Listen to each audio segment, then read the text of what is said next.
Clam fisheries in the Chesapeake Bay, we have two distinct species. We have the razor clam, which is primarily used for bait, and then we have the soft shell, white clam, mano clam, Ipswich clam, belly clam, pith clam, whatever you want to call it, but here we call it the soft shell clam industry in the Chesapeake Bay. The razor clam industry is pretty special. If you basically look at the Kent Narrows Bridge, anything north of that, the razor clam does not live. And basically any too far south, the white clam doesn't live with the Kent Narrows. So it's kind of like a distinct line across the bay where these two species kind of separate and they have their own little areas.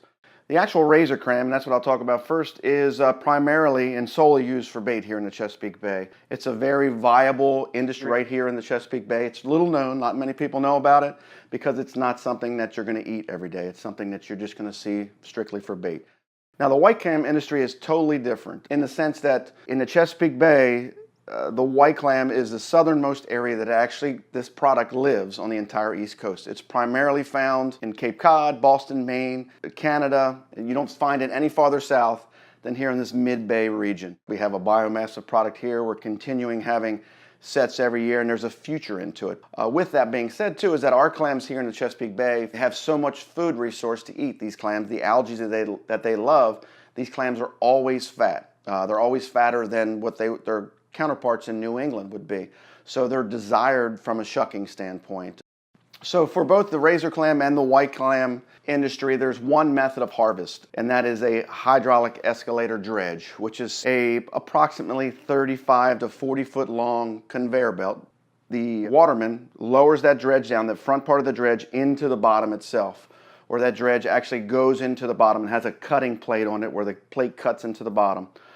There's also a big pump on the boat that actually sucks up large volumes of water, pressurizes it, and distributes to a hose system down to those 8 jets that I was speaking of. Now those jets, as the boat's going forward and the waterman is driving that escalator dredge into the bottom, those jets are blowing the bottom where these clams are buried at. They're buried in approximately 2 to 6 inches of sediment, and that's where they live and thrive. Well, as that boat's going forward, it blows those that bottom up onto the conveyor belt where it's distributed to the top of the boat. It's on an elevator, so it goes up to the back of the boat where 1 or 2 people stand there and pick off exactly what they want.